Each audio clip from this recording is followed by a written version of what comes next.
Here we go. Happy Monday to Cougar Nation. Dave McCann, Blaine Fowler with the Wise Guys.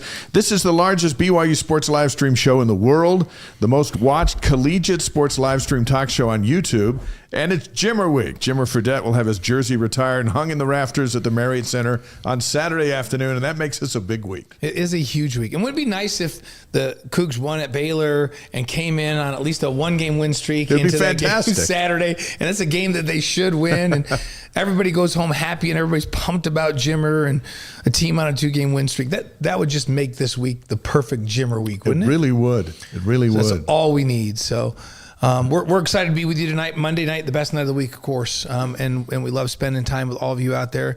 We want to remind you that Wise Guys is presented by Brady Plus, Eddie and Mountain America Credit Union, and Wise Guys is distributed by the Deseret News.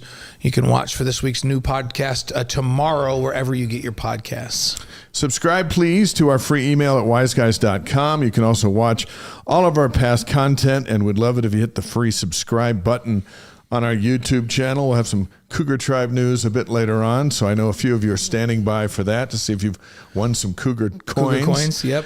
So that's coming up in just a bit. We think we have the kind of show that you'll listen to and go, hey, you know what? I'm glad I listened to this show or participated with us on the stream. BYU football, we have some dates for spring football, some final recruiting rankings, and a couple of things that'll have you go, hey, that's pretty cool. Yeah, and then BYU Hoops, Deseret News columnist Dick Harmon, ahead of the Jimmer jersey retirement on Saturday. He'll preview tomorrow night's game against Baylor. Dick has such great perspective because he spans literally all of the greats. Yeah. Like, I'm trying to think, Dick wasn't writing, but he was around when Kresimir Kojic was Absolutely. here. And then every other, like if we think of marquee players that are up in those rafters, like he's seen all of them. And so it'll be fun to get his perspective on all of that. BYU-Pathway Worldwide graduate Amy Robbins is going to be with us tonight. We'll talk about some cool things going on with BYU-Pathway and, of course, our Relight Athlete of the Week. And there's a lot of focus on this game tomorrow night with BYU and Baylor. Yeah, it's an interesting. We'll talk more about it, but I really like this matchup a lot better than the Houston matchup because Houston's just really good, and they're so good on defense, and we're better against teams that are decent offensively and not so good on defense. And that in a nutshell is why I like it. That's it in a nutshell. Baylor's just not as good defensively as Houston and Arizona. No. Which makes me go, there's a good chance BYU can win on the road. I hope so. Yeah. BYU needs different. that. Basketball's all about matchups, and this is a better matchup. They need BYU. a feel-good moment. Yeah, and hopefully that'll come tomorrow night. Yeah. Hey, we should acknowledge where people are in all over the place. And so up in the mountains, it's up the mountain from us in Heber, up the mountain from here in Heber. Nebraska's in the house. Orem's in the house. I like John, by the way, who we always love when he joins the show, says, hey, I'm listening in the car while my wife shows a home in Midway. He's a true fan, John, by the way. John, thanks for doing that. So we're glad to have all you folks chiming in, and just let us know where you're chiming in from. We love to hear where you're coming from, even if it's just right down the road from here in Provo. From our secret or from lair. the Philippines or Japan, or wherever you're joining us from. Let us know where you're joining the chat from. Wise Guys is presented by Brady Plus. Brady Plus provides cleaning, food service, and packaging equipment, dispensers, service and repairs with over 150 distribution facilities across the country and over 6,000 employees. Learn more at bradyplus.com. It's brought to you by Mountain America Credit Union, helping people achieve their financial dreams for over 80 years. Whether you're buying a home, planning for retirement, or managing daily expenses, Mountain America has the tools, the technology, and guidance to help you succeed.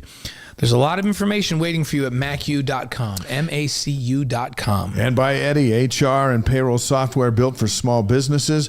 Whether you run a dental office in Spanish Fork, Utah, or a construction crew in Lehigh, Eddie helps you hire, onboard, track time, and run payroll all in one place. Simple, local, reliable, built by business owners who believe people come first. See how Eddie can serve your team at Eddie.com. And we know that Eddie loves the Cougs. Absolutely. And our Relight Athlete of the Week is presented by Redmond. The secret is in the salt.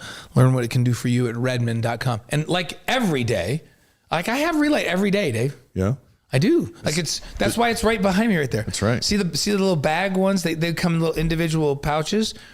every single day I have one of those when I go to my workout, when I do my cardio, so I can replace all of those important things. So, yeah, Relight. It's keeping you alive. We believe in it, and they believe in us, which we love. We do love that. Wise Guys is distributed by the Deseret News and Deseret.com, Utah's newspaper since 1850. And as mentioned, Deseret News sports columnist Dick Harmon is going to join us in just a little bit as we talk about Jimmer and Jimmer Mania. And we invite you to share with us your favorite Jimmer moments as we really kick off the week that's going to culminate with his jersey retirement, just the 5th all-time at BYU. That's going to go down on Saturday at halftime of the BYU-Colorado game. So we're excited about that. There's Wisconsin, Beaumont, Texas, also on the stream. Saratoga Springs, Utah, here far away from Edgemont. Okay, that's you got it. Just around the corner. That's fantastic. Let's talk BYU football. Kalani Sitake finalized his staff additions, and they kind of were in a big email and kind of got moved through pretty quick. But this Tyler Hughes is the assistant quarterback coach, and we thought, well, what does that mean for Bear Bachmeier? It's got to mean a whole lot, and for Enoch Watson, who's back from his church mission. Matt Mitchell's off to Colorado State now, so Tyler Hughes going to come in and help Aaron Roderick. What's he going to focus on? Yeah, and he's like, he'll be the guy that kind of focuses on fundamentals. He'll have that quarterback's room to make sure they break down film and execute this game plan that A-Rod is going to implement for each team. It's also really important because I think this offense expands this year with Bear being a sophomore now and having a year under his belt in the Big 12. I think A-Rod's going to put a lot more on the quarterback's back this year, so to speak. And, Bear's got that big old Bear back to carry this team. And so I think he'll still be involved in the run game, maybe less run, and rely on him to throw the football a little bit more this year. And so Tyler Hughes, and of the additions we're going to talk about, he's the only new. So he's actually replacing Matt. The rest of these have been in the program. They've been graduate assistants and analysts, so they've all gotten promotions. But Tyler's new to the staff, so we'll see what kind of imprint Tyler Hughes can put on this quarterback room, and he's got great experience coming in. So this is gonna be fun. I think he'll do a great job. Tyus Moe, assistant linebackers coach. Raylon Singleton, assistant receivers coach, and Dylan Allman is the assistant special teams coach, and special teams now with Justin Enna, who's going to run that. And see, all these guys have been in the program. I always like Ray Singleton. I always like when Utes come down to BYU and coach at BYU, and they love it. Yeah. And they love it. We've got room for him, right? That's right. We'll make and room. They love it. And Ray's one of those guys where he just loves working with this group and loves being at BYU and loves being with Kalani. So, hey, Smuggy Thornton on the stream says, best BYU podcast. Thank you. Good wishes from Brush, Colorado, home of more cattle than people. Is that true? There's more cattle in Brush than there are people? Take Smuggy's word for it. You're from there, so we're going to say, but that's a pretty big claim right there, that there's more cattle than people. So, hey, football's not too far off. Spring practice starts February 27th. That's just a couple weeks. And then they'll stretch it out through April, and then that first weekend of April, which is General Conference weekend. Practice is going to end on April 3rd, and on that last day, the alumni game at Lavelle Edwards Stadium. We'll have more information on that as we move on. But so the spring practice dates are out. Yeah, I'm afraid I might have to play in that this year. I told Jack. I'm pretty sure you were one and done. Were no, you? that's what I told Jack DeMooney, who puts that together. I said, Jack, listen, I'll come back. I'm too old for this stuff. And remember, Jack had this idea. Well, we're going to mic you up, and then we had Jake Retzlaff out there just dogging me when I could hear him in my ear, because I also had an IFB in my ear to hear for everything that was going on. So we had a lot of fun with that, and I just said, yes, we can try this once. I'm too old. I'm going to get her out there. And then after my team won the game, Jack said, the deal. The winning team comes back to defend their title. And you have to come back and do it again. I don't know if there is a deal around that game. It's been pretty loose. It's like, I don't know. I haven't. If we're going to do it, I need to talk to Jack right away, because that gives me how long to actually get throwing some balls again? A little over a month and a half. Yeah. Let's see. Let's get Jimmy Mack back. Yeah, we could bring Jimmy. Let's leave him in the pocket. Steve came and threw a touchdown a few years ago. Yeah. But remember, we brought him down. He was up at a meeting on campus in the business school. Right. Heard that the alumni game was going. Told his private pilot to wait at Provo Airport a little longer, stopped by the alumni game, threw a pick, and then said, you know what, I'm not leaving quite so soon. Call the pilot, tell him to hold on a little bit longer. Then he engineered a touchdown pass down in the end zone, and then said, okay, now I can go. So fun for the current players and the alumni that were there to have Steve Young back and throwing. I would love to get Jimmy. You know what? If Jack wants Jim, I would absolutely give Jim Max a call. back. Max is healed. Yeah. Get Ty back. Yeah. Let's see what they're going to do. That would be so fun to have those guys back. And we'll see. Some people don't want to tarnish the reputation. I'm like, I don't have a reputation tarnished, so I'll come back. I threw a couple picks. I don't care. Because I ended with a game-winning touchdown throw. That's true. That's true. There you go. We'll have all the info on that for you. Will I play or not? We'll see. So, final 2026 recruiting rankings came out since we were together last. 24/7 Sports. They've got Texas Tech at 17. They rank BYU at 21, highest ranking in program history with 7 4-star signings and 14 3-star signings. And then ESPN put their rankings out. They got Texas Tech at number 13 and BYU at 20. Yeah, that's big time. Those are, Texas Tech has just come out of nowhere with NIL money and all that kind of stuff to just dominate the last couple of years with portal signings. Right, and they're winning, and they got a good coach. Yeah, and all that stuff. They got it all going. But BYU right up there, number 2 in the Big 12, right on the heels of Texas Tech. Yeah, that's special. It's really, really fun to see that. And so CBS put out their Big 12 power rankings for 2026. This is like the kind of the way too early college football power rankings.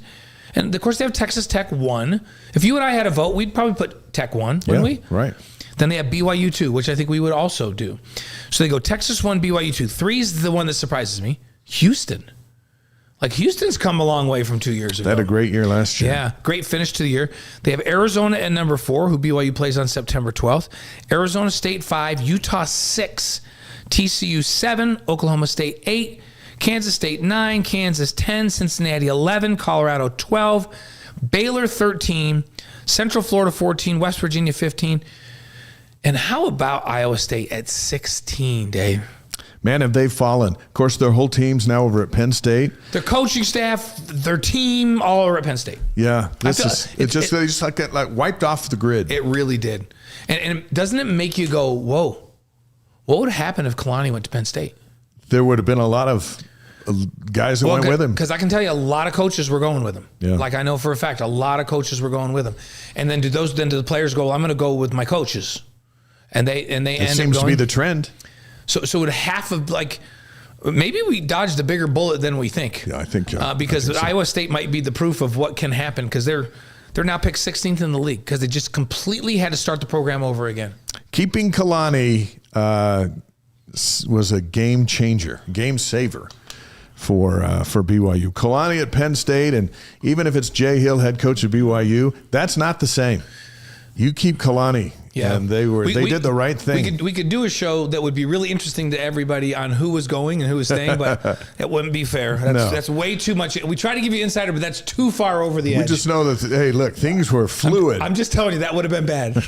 The 2026 college football schedule has been released. The quarterfinal is going to be Wednesday, December 30th, and then they're going to play the other 3 quarterfinal games on Friday, January 1st. They're not going to play on New Year's Eve because the NFL's playing on New Year's Eve, and they're smart enough to go, okay, we'll find another night. Semifinals, January 14th and 15th. The championship is January 25th in Las Vegas at Allegiant Stadium. If BYU is to ever get to the playoff, it's in Las Vegas. That's like a home game. It's in our backyard. It's a home game. This would be it. But there are 38 days that separate the first round from the championship game. That seems like a long time. Yeah, and remember, we talked about the fact that the teams that got byes this last year, other than Indiana, didn't fare well. It was a struggle. They all lost. Because it was like 2 weeks. It wasn't just 2 weeks break. It was more than that for a lot of these teams, right? And so, man, we take that much time off, and the other team got some time off to heal right at the end of the season, but then played a game. And almost like they had a warm-up game, and then they came in that faced those teams with a bye. Like, I'm one of the ones that said, you know what, we expand this thing to 16 and everybody just play the same amount of games. Because if it's a disadvantage to get a bye, that's not a good thing. No, yeah, what'd you win? You didn't get a home game. And then you got to play a team that just had a game and they're feeling great about themselves. They worked the kinks out again. And think about the NCAA basketball tournament. Like, they do have the play-in, but that nobody plays that weekend, right? And that's a midweek game, right? They go right from conference championship games to NCAA tournament the next week. Yeah. Nobody takes off. and everybody plays. The difference is the one teams play 16 seed. So you play a game that's almost like a scrimmage game to be able to get back and ready to roll. So when you play that second game, so you play a Thursday, Saturday schedule. Saturday, now you've had a warm up on Thursday, and now you're going to likely play a 8th seed, right? On Saturday, if you played Thursday, Saturday, and you're likely to beat them. You get to that second weekend, I'm talking about if you're a high seed. So these high seeds, I think, are a disadvantage the way the football playoff is set up. So at some point, they got to go to 16 teams. Everybody just plays the same number of games. Yeah, seems that's fair. That's what fair is. Yeah. And give the teams that had better seasons or won their conferences a home game. Easy games. Yeah. Yep. Wins from the past 10 seasons for teams in the Big 12 per college football zone. I thought this was interesting. BYU's at number 1 with 84. Utah is second with 83. And then UCF is third at 80. And Kansas State, TCU, Cincinnati, Oklahoma State are tied for 4th with 76. So past 10 seasons. Remember, UCF had it going for a little while. Yeah. They got a bunch of wins. BYU was an independent when it was hit and miss, but they had a couple of good years toward the end. Utah was in the Pac-12, but BYU's got more wins than anybody else in the Big 12 amongst Big 12 teams over the last decade. And that gives you an idea of how long has Kalani been the head coach? The last decade. The last decade, and they've trended this way. And as they've trended that way, they picked up a lot of wins. And to go 23-4 as a Power 4 member, that negates anyone saying, well, they had an easy schedule back in Independence in 2017 or 18. Look what they've done just in the last 2 years alone against all the big boys. Yeah, and what was nice for BYU, but also let's give a lot of credit where credit is due, is on that independent schedule, BYU wasn't playing a G5 schedule in Independence. They were playing a G5 schedule on steroids, because they were playing some years, close to half their games against Power 4 teams, right? And so they didn't come straight from G5 like TCU, Utah, and those guys did when they came over. They had a kind of a run in for that. They played all those tough games early in the season. Yeah. And so they had bad ends to the season where we're sitting in the stadium in November, freezing, playing a team that BYU is just killing. Because we always got the Idaho State game. You and I got that. We got to call that, right? Yeah. But to BYU's credit, when they made the jump to Power 4 football, they had that first year, and then that's it. Yeah. And then they were ready to go. And nobody has jumped from G5 to Power 4 status the way BYU has, and has had the success, and they've been one of the dominant teams in the Big 12 the last 2 years. And so credit to getting ready and doing it with a lot less money. The first BYU didn't get a full share until now. Yeah, they had to. So when Utah came into the Big 12, they got a full share because they were already a Power 4 school. Yeah, and what did it get them? Yeah, they were terrible. Nothing. Yeah. Now this last year they were good again. Yeah. But the reason they're so low in these preseason rankings is because guess what? What do we talk about with Penn State? Well, guess what? Kyle Whittingham went to Michigan, and he took half the team with, not half the team, but he took a bunch of stars with him and half the coaching staff. It's like a fish that just has the bones, the skeleton. Yeah. That's like, we were joking, that might be the new logo up there, because he just fleeced them. Yeah, and here's the thing.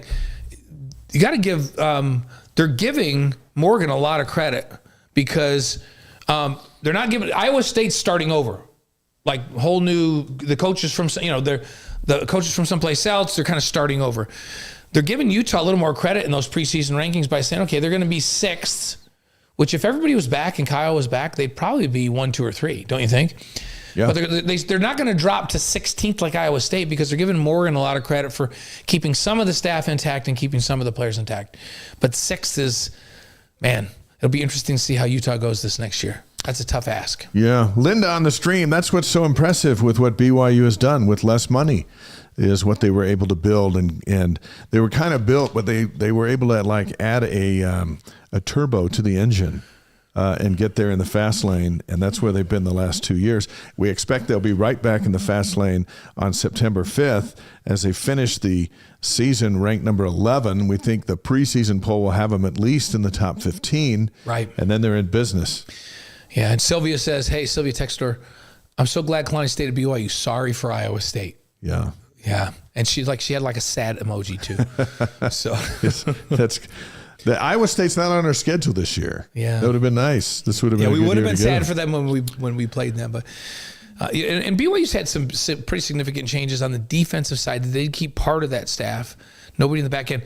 So that's the big hurdle that they have to overcome this next fall that we're not sure about, right? Like, do they change things in the back end? What do they do? But they've got tons of talent. Like, I think the defense is deeper and more talented than last year with the transfers they got. And with incoming folks, guys coming back off of missions, this team is more talented than last year's team. The only question mark is, how do they adjust to not having Jay Hill as the play caller and not having Jay and Gavin in the back end? And we'll see. Like that could be the one thing that's like, oh, does that cost them a game or two? But they have so much talent.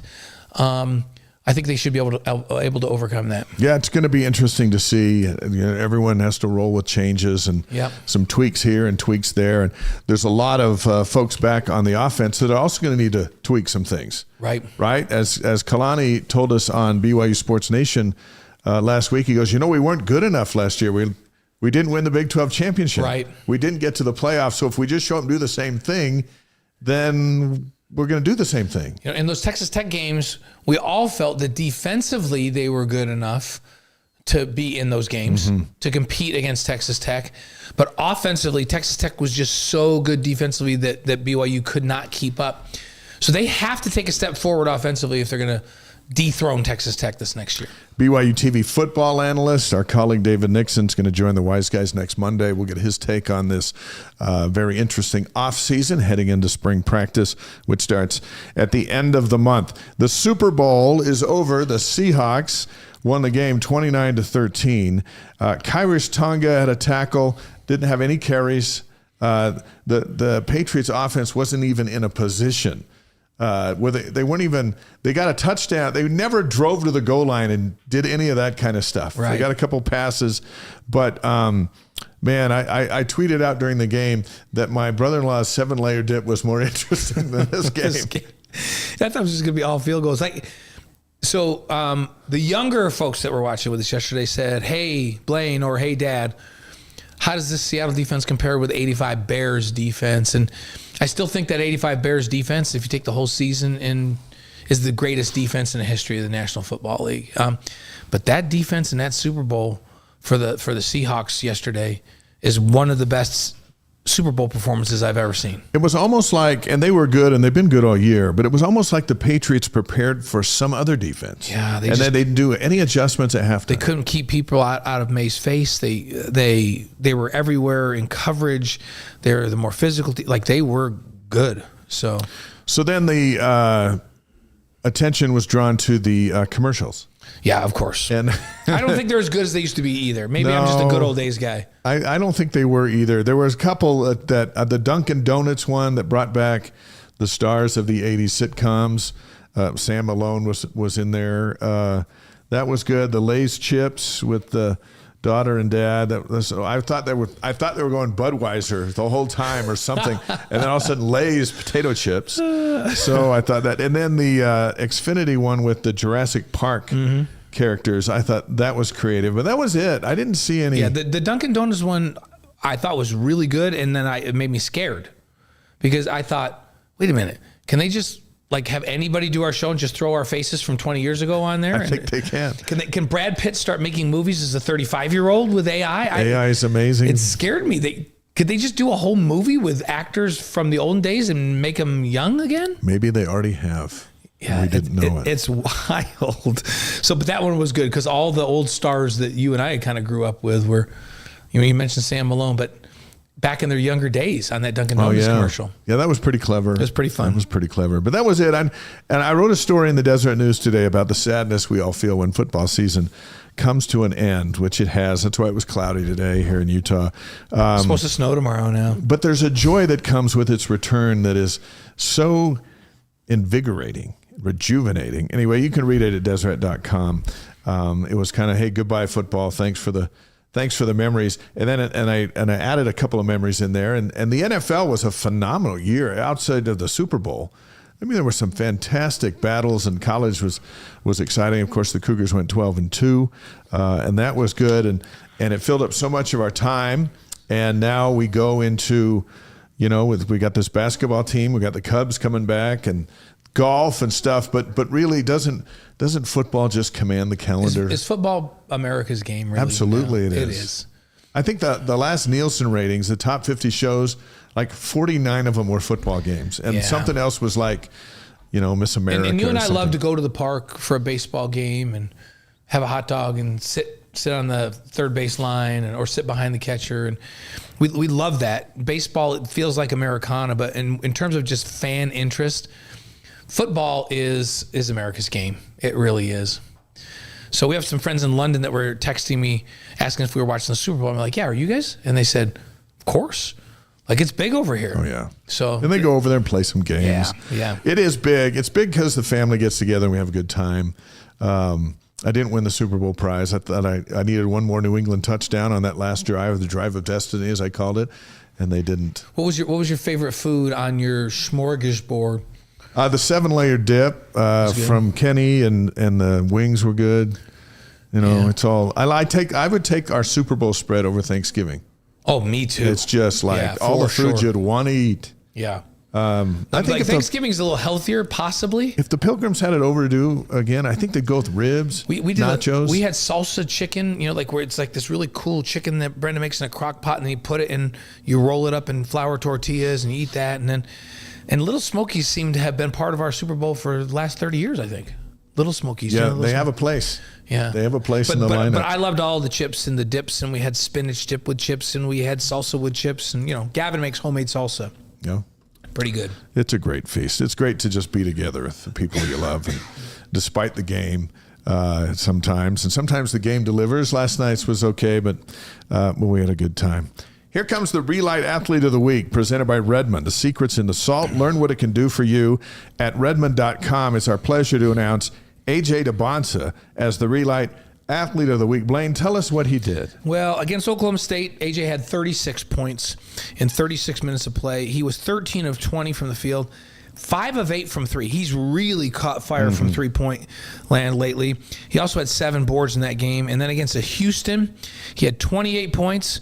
This is the top defense in the Big 12 that was really dogging him all night. He still had 28 in 35 minutes of play. He made 9 of 14 from the field, 3 of 4 from 3.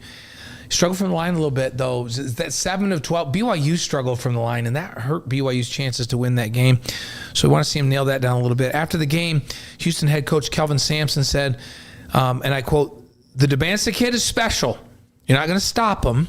We just made him earn the shots he got, and he made some tough ones." Very respectful. Kelvin Sampson's played against a lot of great players.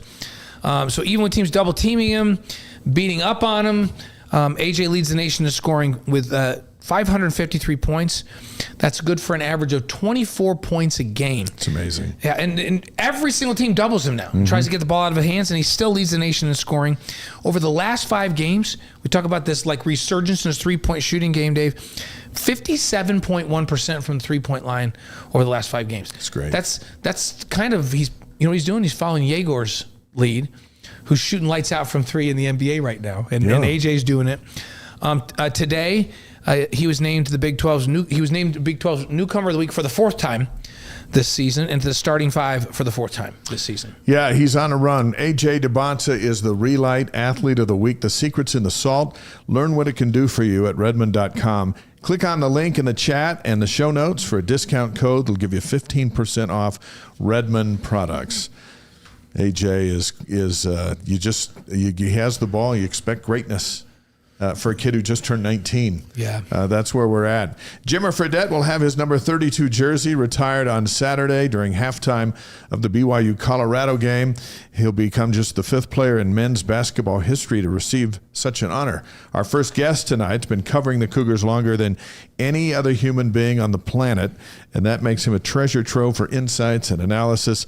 Our pleasure to welcome Deseret News sports columnist Dick Harmon back to the Wise Guys, live from his vacation in Florida. We apologize to his wife in advance. Dick, we welcome you in. How are you today?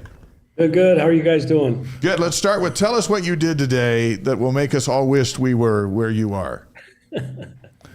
Well, we're in a minivan. We rented it. We left here. We were staying in Little Havana neighborhood, and we got on the freeway and drove all the way down to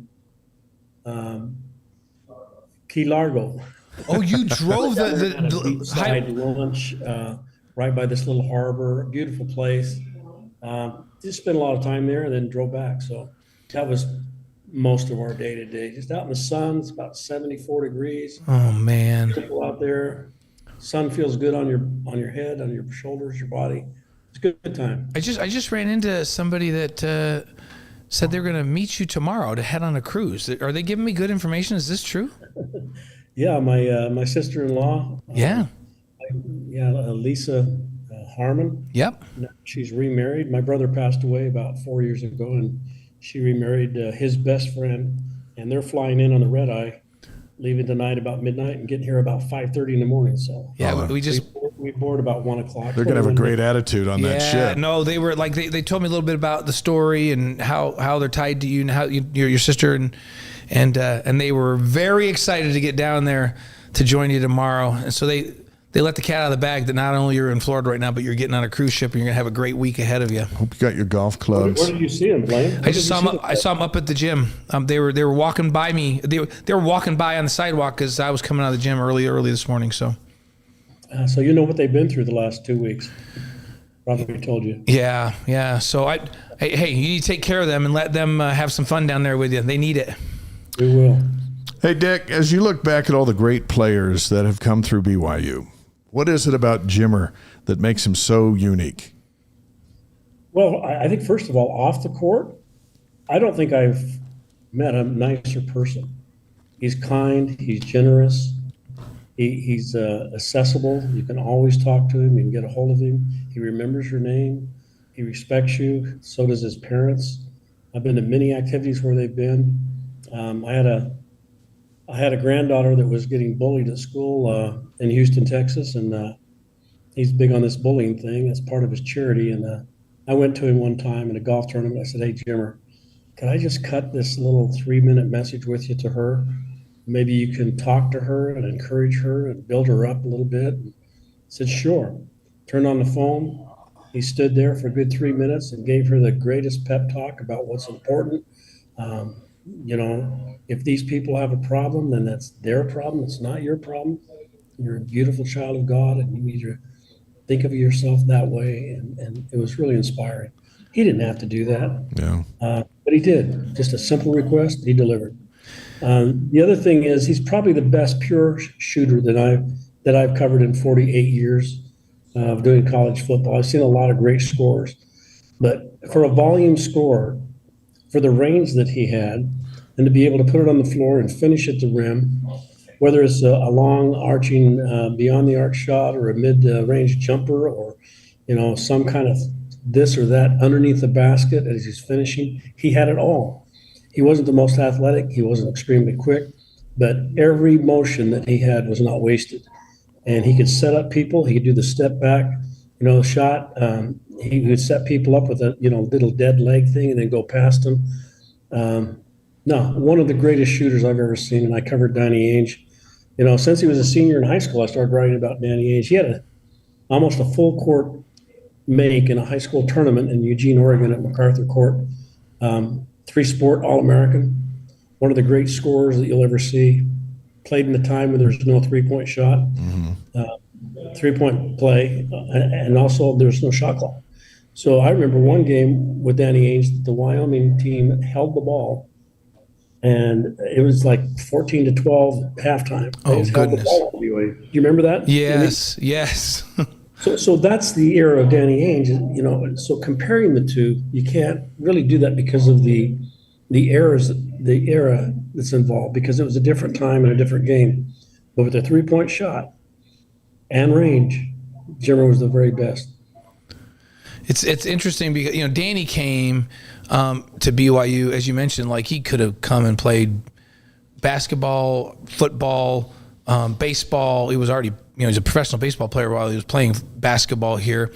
But Jimmer didn't come with quite as much fanfare. Was there a time that you remember or a moment where you realized, oh, wait a minute, this kid's going to be different than the others that have come through here. This kid's going to be special. Absolutely. I remember it was a road trip to Tobacco Road. They played Wake Forest. He was a freshman. I think it was 2008. I remember covering that game. We were seated at the underneath one of the baskets. We didn't have the 50-yard line type of press box thing, but we were seated under a basket. He came in the game as off the bench as a freshman. I think that was Trent Plaistet's team. Mm-hmm. But I remember him coming in that game, and he was the only BYU player that, in my estimation, was not intimidated playing there. He was not scared. He had a swagger to him. The other BYU players were a little bit reserved, maybe not confident, a little bit scared, a little bit intimidated playing there, but Jimmer wasn't. He came out there with swagger. He scored like 15 points in 22 minutes, and he was not afraid of any Wake Forest player on the floor. And they had, I think, an All-American playing for him, but no, 15 points in 22 minutes. Wow. Why are they starting? He started because he was instant offense. And I thought, okay, this guy's going to be fun to watch. And I wrote about it there. And his mother reminded me after he graduated from BYU that she remembered the report I had on that story, that he was that impressive just in one of his first games. Deseret News sports columnist Dick Harmon's on the Wise Guys, presented by Brady Plus, Eddie, and Mountain America Credit Union. As Blaine mentioned, Jimmer didn't arrive at BYU with a lot of fanfare, had just one other scholarship offer. So as a story writer, when you watch his jersey go up in the rafters, what should that do for every other kid in America who's got these big, giant dreams, but is flying under the radar? I think it'd be inspiring. I mean, he didn't come from a place where he was the biggest guy or the fastest guy or the tallest guy. But what he did, and I've read this sometimes, if you do something 10,000 times and practice 10,000 times, anything, music, writing, basketball, figure skating, if you can do it 10,000 times, you'll become very, very good at it. And there's no doubt in my mind that Jimmer Fredette spent so much time with a ball in his hand, perfecting all the little things that he needed to do, fine-tuning those fast twitch muscles so that he had the muscle memory to do some incredible things within the realm that his body would allow. That if he can do that, anybody can do it. College player, Naismith winner, player of the year as a senior, some of the most exciting games that I have ever seen. I remember the game at Utah. I think it was January 11th. I think it was his senior year. He scored 47 points in a blowout at the Harmon Center. And I remember right before halftime, I mean, everybody was just stunned because he was just putting on a performance, shooting from everywhere, making things. Right before the halftime buzzer, he had this shot that was probably about 28 to 30 feet, and it just nothing but net. And he turned and walked off the court like it was nothing. And in my family, we call that the Jimmer walk. Whenever anybody does anything that's really impressive, and you do the Jimmer walk, you just walk off like it was nothing. Dick, I remember that one better than anyone because I called that game for the network and had that Utah game. That was his 33rd point of the half, by the way. He had 33 in that first half. He was putting on a clinic. And he and I teased each other because that was on ESPN's top 10 plays of the day, the number one play of the day, that nearly half-court shot. And sometimes, you know, they take they'll make the call, or sometimes they just take the call. And Jimmer made that shot, and I said, there he is. He's Jimmer Fredette. Look at him. Just turns around, and he's just like, yeah, no big deal. I'm Jimmer Fredette. That's what I do. I make shots. And they took my entire call. All my friends from New York were texting me saying, dude, like, you just called the number one play of the day. And I tell Jimmer it was the number one play because of the call, because of my call. And Jimmer says, dude, you rode my coattails on this one. You got the number one call because of my shot. And he and I argue about that to this day. But that unbelievably memorable game up there in the Huntsman Center where he just put those guys on their heels from the first minute to the end of that game. Amazing. The walk was iconic though, Blaine, wasn't it? He just acts like that's what I do. Like that's like, why would I expect? I expected to make that shot. No big deal. Which is amazing. That made him special. So I was going to ask you. So you think about folks like Kresimir Kozic, Mel Hutchins, Roland Minson, Danny Ainge, and now Jimmer. These are all the guys that will have jerseys retired in the rafters at the Marriott Center. The only ones. And each of them had a gift of connecting and doing great things off the court. What was the it factor that made them great? Is there a common thing, or was each person's it factor something different that allowed them to connect and do great things off the court? That's a good question, Blaine. I think in the case of Chosic and the others, Danny Ainge, and these guys were showmen. They knew how to bring an audience into it. They played for the audience. They had so much fun.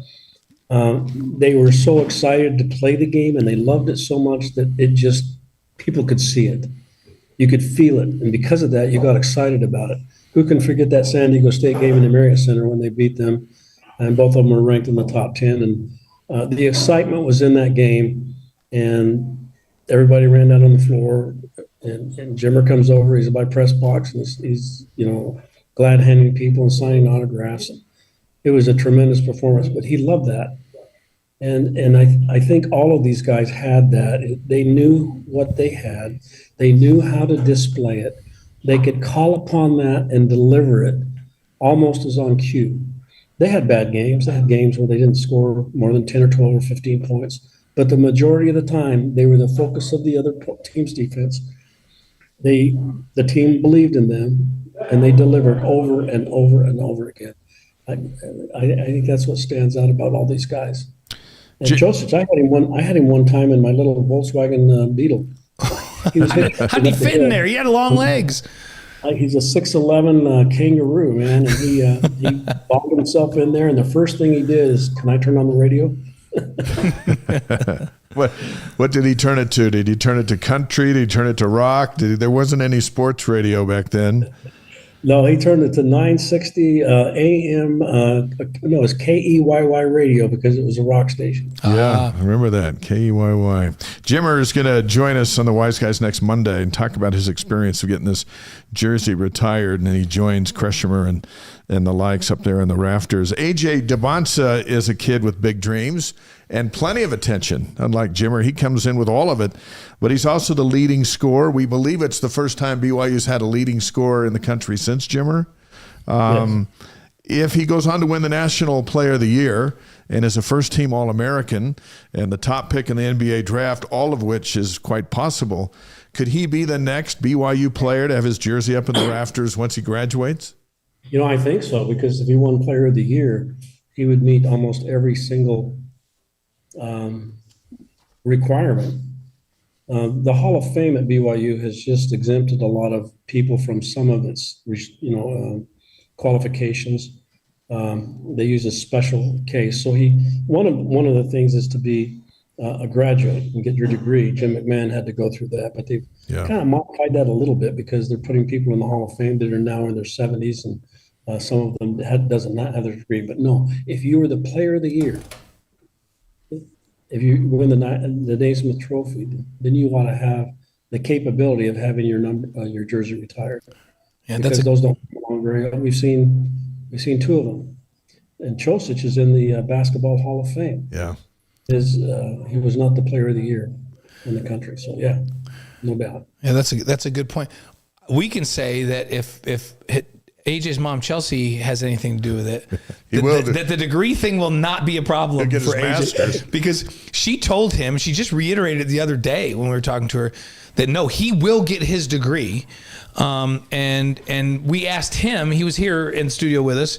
We said, okay, so your mom says you're getting your degree, but if you go out and you're top pick in the draft after 1 year, what about that? And he goes, hey, if my mom says I will get my degree, I will get my degree, which I love the respect that he has for his mom, and that the fact that he says, yep, I'm going to do whatever mom wants me to do. Well, I love that he gave a shout out through the announcer the other day, a shout out to his Book of Mormon class, and his professor, and and he took mission prep this past fall, and he's a 4.0 student. He just seems to be soaking it up. Do you think someday we'll look back and realize that we didn't realize what this kid was all about when he was here for the one season, Dick? Yeah, I think so. And, part of the reason for that is that BYU's lost 4 straight games. Yeah. They've kind of struggled. They've dropped down in the rankings, and people might say, yeah, look at they've invested in this team and they're this and that and the other. But then you got to look at the situation. They're playing in the best league. They played, 4 or 5 of the top teams in the country. They've had a chance to beat every one of them. And he's been a big part of that. And he's got so much focus. He's got Houston had 2 or 3 players defending him in that game. And they had a chance before that little run to be right there and take control of it. They weren't capable of doing that. Houston is a better team. They have better athletes. They got a better team playing together right now. So you're going to look at that and go kind of pick it apart. But no, this is special. This is a guy that simply delivers. You get people talking about him all over the place. He's possibly the number 1 draft pick. Maybe he's going to be 2. He could drop down to 3. Yeah. But you've got that on your floor in the Marriott Center, and you've got a crowd yelling for him. And what they are seeing is something that we have never seen at BYU ever. Our pleasure to have Deseret News sports columnist Dick Harmon on the Wise Guys, live on YouTube, Facebook, Twitch, and wiseguys.com. AJ, the Cougars play at Baylor tomorrow night, Dick. What do you make of this team, and can they go out and beat this Baylor team on the road and kind of get away from this losing streak and start a new winning streak? Well, yes, they can, but they've got a lot of work to do. They've kind of been in a little bit of slump. They've been there to possibly beat some of the best teams in the country, but they have slipped on their defense. They haven't rebounded well at the right times. They haven't been able to make shots at the right time, but they've been right there on the doorstep. So what's it going to take? Well, rebounding and playing defense is a lot of it's effort and attitude and pride. And I think Kevin Young's got to work on these guys. They're capable of it. They've got to get guys coming off the bench that are going to maybe hit 3 or 4 shots when they're called upon, and we haven't seen much of that. So those things can be done. We just haven't seen it. So if they can do those things, then definitely they can turn it around. They can beat Baylor, beat Colorado. I got to go down to Tucson. That would be a tough one. They got Iowa State. I mean, they can win those games because we saw it last year with less talent. This team needs a guy like Foose from last year. They don't have that post presence that teams have to respect. Can you imagine if Foose was on this team? Posing a threat inside the key, right at the basket, offensively, capable of getting a double-double, and you had that guy. Or you had Keita that's back a month and a half ago playing the way that he was. Yeah. That would really help. He's on the team. Find the magic potion for him to ingest and get him playing like he was a few weeks ago. But right now he's not. We'll see what happens. It's an interesting one and a very, very important week for a team that's struggling. Rick on the stream said, I really miss seeing the players and staff smiling and partying on the sidelines together. They all look so sad. Losing is sad. Losing's not fun. There's nothing glad about that, but they got the Bears tomorrow night. Hey, do us a favor. Remember your sunscreen out on the boat tomorrow so that you don't have a horror story to share with us when you get back from Florida, but we sure appreciate you carving a few minutes for us tonight so we can tap into your wisdom. Thanks, guys. Thanks for having me on. You guys have a great show, and I hope everyone watches it. Yeah, Thanks, Dick. Have fun. You can read Dick Harmon's work in the Deseret News and at Deseret.com. And again, there's nobody that's been covering the Cougars longer than he.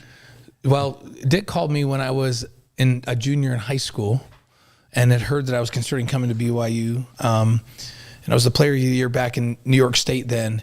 And he asked if he could interview me and write an article about me. And then when I came out on my recruiting visit, I met him. And so I've literally known Dick Harmon since I was a senior in high school. I'm not even going to tell you how many years ago, but he was the man back then. Yeah. When I was coming out of high school to play at BYU. He's the established beat writer. He was the inside guy for BYU, and he's been that ever since. And I'm not going to tell how many, but let's just say it's more than 40 years. Yeah, well, more than 40 years. He was friends with my dad, and that goes back. That maybe go back to when you were in elementary school. Yeah, no, I love Dick Harmon, and he's been such a big part of BYU sports and such a great supporter and part of their success. He really has been part of their success because he's gotten the word out to everyone about BYU. And he deserves the respect of Cougar Nation for a guy who's been serving it up, and they've been reading it up for a long, long time. So appreciate Dick Harmon, Deseret News sports columnist, weighing in on Jimmer Mania and the jersey retirement coming up on Saturday. As you all know, we're pretty excited about our new partnership with Cougar Tribe. A couple of questions on the stream about that tonight. It's an online home for BYU sports fans who love the game, value the community connections that can come from it, and believe BYU sports are better when they're shared, celebrating, laughing, growing together as a community, and winning, not being sad. Not being sad. It's not a sad thing anymore. And we thank the folks for sending us questions this past week. We've chosen 5 more to answer. These questions and our answers will be available to watch tomorrow exclusively on Cougar Tribe for Cougar Tribe community members, by the way, which is free to sign up for at cougartribe.com. The link is already there in the chat and the show notes. Yeah, and if you're just got your AirPods in later this week and you're listening, it's easy. It's just cougartribe.com. Go in and sign up. It's free. Let's announce this week's Cougar Coin winners. They are Scott H., Emma Howell, Josh Stewart, Dallin Parker, and Ryan Howell. So what did they get? Scott, Emma, Josh, Dallin, and Ryan. Here's what you get. You're going to get 1,000 Cougar coins for having their questions chosen. You can use those coins to bid on great merch and services on Cougar Tribe. Like sweatshirts and stuff? All kinds of stuff on Cougar Tribe. And that, the stuff that you can buy is growing also. And we're going to answer your questions. So you're going to get the credit when we answer the questions as well that will be there just exclusive for Cougar Tribe. So if you haven't signed up yet to become a Cougar Tribe member, go to cougartribe.com. Simple, free. What's our saying that Vi taught us again? If it's free, it's for me, and I'll take 3. Yeah, exactly. That's our theory. We'll take it if it's for free, and we'll connect with you inside the community. So congratulations, Scott, Emma, Josh, Dallin, and Ryan. Your questions were chosen for this week's Cougar Tribe Questions of the Week. Fantastic. Amy Robbins, BYU-Pathway Worldwide graduate, is going to join us in a few minutes. Let's fire up our Cougar Notes presented by BYU-Pathway Worldwide.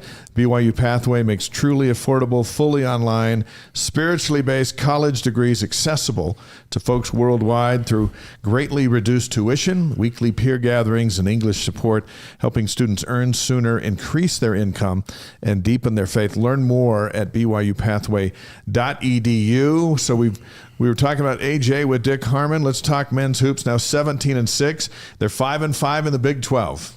Yeah, national ranking. They did drop, as Dick mentioned. They're dropped to number 22. But how many teams can lose 4 straight and still be ranked in the top 25? That's amazing. Yeah, that's the Big 12, right? Yeah. That is the Big 12. That is proof that is so opposite of anything that ever happened in the WCC. If you lost 2 straight in the WCC, you were out of the NCAA tournament. And that was even if it was to Gonzaga and St. Mary's. Exactly. So it's just a different world that we're living in. So 4 of the 6 losses are teams currently ranked. So they lost to number 1, number 3, number 6, and number 9. Man. Like, not only did they lose to 4 teams that were ranked, 4 teams in the top 9 in the country. So BYU's best win so far is against Clemson, who's ranked number 20. Now they've got a couple of home games coming up against Iowa State and Texas and Tech. against Texas Tech. So they'll have some ranked games at home that they can win. You know what? I'll be surprised, but I won't be flabbergasted. Is that what if they go down to the McCann Center and beat Arizona down Did there? last year. Right. They lost at home last year and they beat them down there last year. And they were close at home on this one. They get on a little bit of a roll. Let's see if they can't go down and do that. But I think they're going to have a couple more ranked team wins before this thing's said and done. So Big 12 standings, Arizona is number 1 at 10-0. Houston's number 2 at 9-1.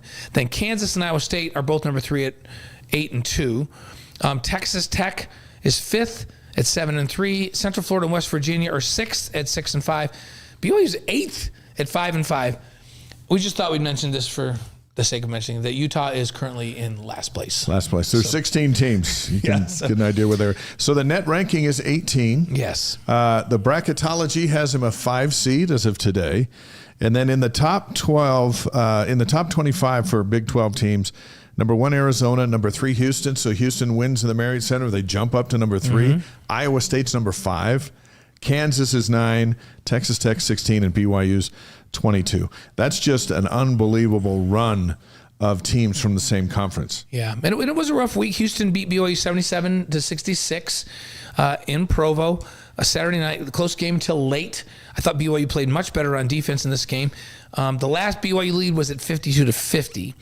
But BYU just 16 of 28 from the free throw line. AJ, as we mentioned already, 7 of 12. Yeah, that's not good. Yeah, he had 28. Rob Wright had 17, but Richie Saunders had just 7, 1 of 8 shooting, 1 of 6 from 3. He and Kennard Davis combined to make 3 shots in the game, and that's not good enough. That's not going to get it done. The big 3 have to be the big 3, and they actually, against this type of team, need a little help from somebody else. They need to have 4 guys that actually score and shoot a good percentage. And then that one wasn't unexpected that they would lose to Houston in a close one. But Oklahoma State upset BYU 99-92. It was Oklahoma State's first quad 1 win of the season. That one hurt. Yeah, it's the most points BYU's allowed all season. When you score 92 and lose, come on. Yeah. Like, that resonates. Hey, how about playing a little bit of defense? They need to make some adjustments there. They outscored 52-34 in the paint. Yeah, they just looked lost on D, and Kevin Young, was quite clear about it. Yeah. So we were pathetic on defense, and they played a little better defense against Houston. And BYU turned the ball over 16 times, 21 points off of turnovers. That wasn't the problem for BYU against Houston. They took care of the ball much better. Yeah. And they actually blocked out and kept Houston off the offensive boards for 7/8 of that game. And Houston's one of the best offensive rebounding teams in the country. But in the last 4 minutes, they gave up multiple second chance opportunities where Houston scored, and that killed them down the stretch. So DeBon's in the Oklahoma State game, by the way, 36 points. And then, by the way, side note, the Big 12 did fine. Did you see that article? Yep. They fined Oklahoma State $50,000 for inappropriate chants by members of the crowd directed at Mormons. Mormons. Yeah. Because that's the word that they use. So it's another fine. It was a cut and paste apology like all the others. I put out a tweet that got some traction, for better or for worse. I think the only way to fight back or to curtail it is you assess a technical foul to the home team or a 15-yard unsportsmanlike conduct to the home team. If the coach can hear fans chanting F the Mormons, you know what? The officials can hear it. And if it affects the team's ability to win, maybe they realize they shouldn't be doing it, right? Yeah, I think that's the only thing that can get people to go, you'd like just humanity. You'd like to just rely on decency and humanity, but that doesn't seem to be enough. But if they see that, hey, me being an ignorant fellow shouting this stuff just cost my team 15 yards, and now my team's looking at me, I'm not doing that anymore. Yeah. And if I do decide to do it anymore, the guy next to me is going to punch me in the face and go, dude, you're hurting our team. Yeah. Is there, and I don't know, the one thing that the Oklahoma State said was, hey, we did do an investigation and we looked at it, right? And it did happen. So they recognize. My question is, can they investigate it enough to identify maybe a handful of folks that started it and say, okay, we've identified these 5 people, and we know there were others, but these were the ones that we could identify. Those 5 have lost their privileges to go to any home sporting events for the rest of the year. Yeah. Does that stop it?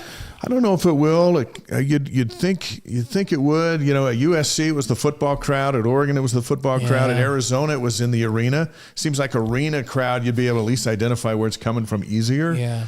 But until they see, and I don't care if it's F the Mormons or any other group, this applies to everybody. Hate speech has got no place, and if it's going on, then you penalize the home team, and I'll bet you that would stop. It might not stop people from being ignorant, but it must stop them from shouting that stuff, because what the last thing they want to see is 1st and 25 because they said something stupid. And you know what? In most of these places, there's members of the Church of Jesus Christ of Latter-day Saints in those student sections, on those teams, which is crazy. And I can't imagine that there wouldn't be a national uproar if it was any other religious organization. Of course there would be.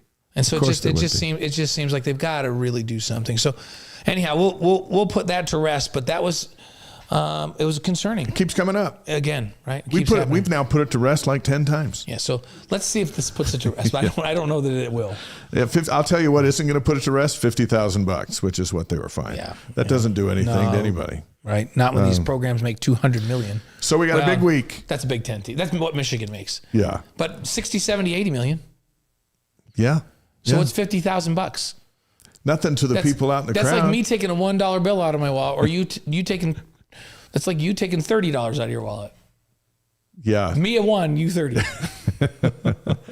Coming up, BYU Baylor tomorrow, 5 o'clock Mountain Time, ESPN 2 and BYU Radio. The Cougars beat the Bears 93-89 in overtime in Provo last year. They're struggling. They're 13-10, 3-8 in the Big 12. Worst season in 20 years. They're in Waco, so they're way underachieving and looking for a bounce-back game.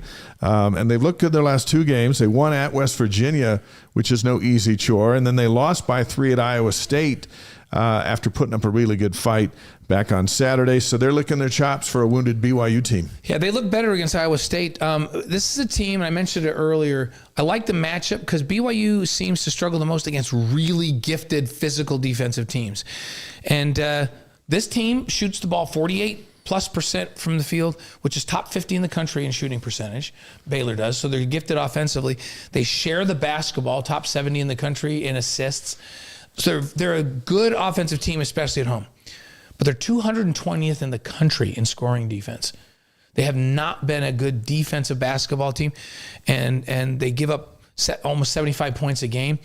I think the matchup for BYU is a good matchup on the road.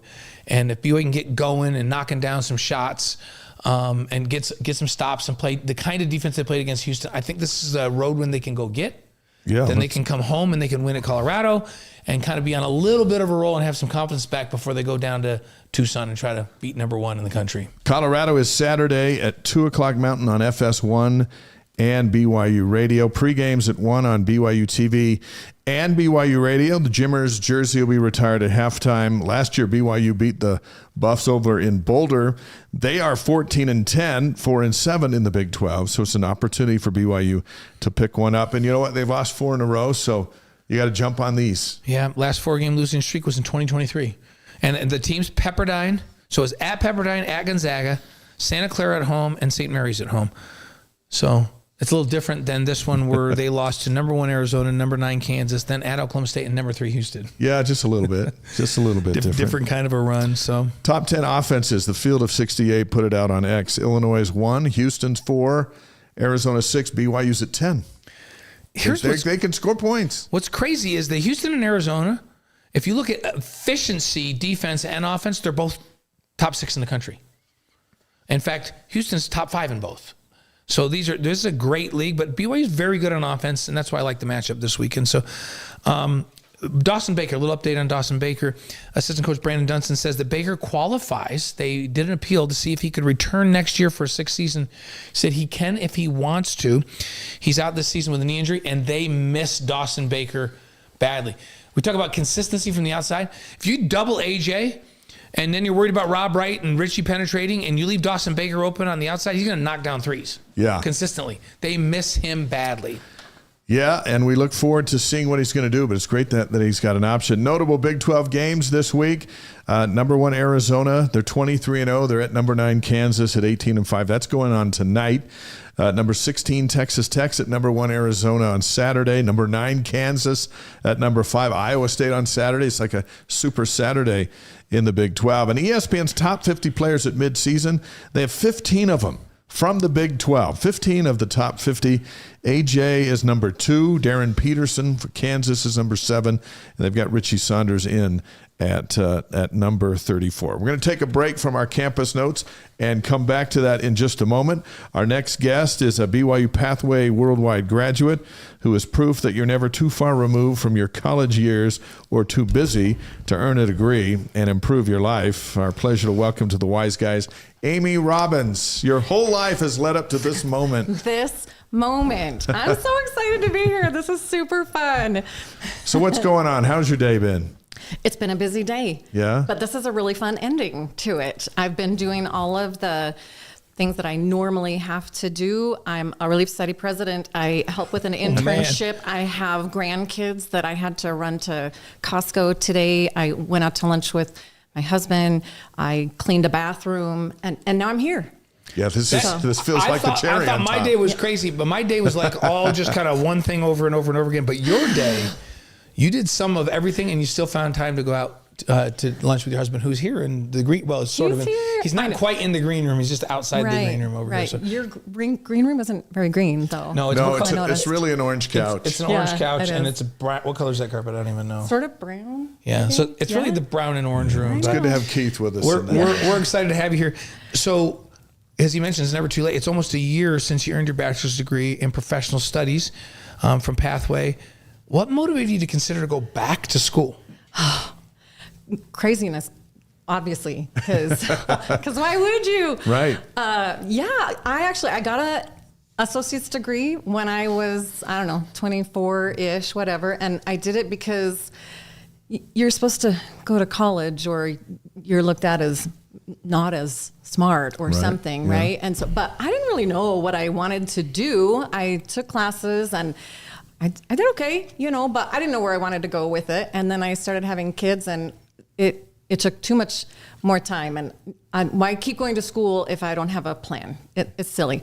So it just was the right time, that my kids were finally out of the house and I was still very busy, but my calling at the time put me in a position where I started to learn a lot more about BYU-Pathway. And having to be a part of that information roadway taught me about the program, how it worked, what the different degrees possibilities were. Yeah. And all of a sudden it clicked. This is what I want to do. This feels doable. And it actually has a program that I'm interested in because I'm a super nerd for family history. And guess what? I can get certifications in family history. And so it was the right time. And luckily, my husband is super supportive because I was married to him through his 15 years of college. So it's my turn. 15. Wait, 15 years of college. We went through bachelor's, we went through master's, we went through doctorate. So we're done. We're done. We went through a lot of macaroni and cheese. We went through a lot of macaroni and cheese. We did. That's wild. We did. So how did BYU Pathway work in your schedule as a busy mom?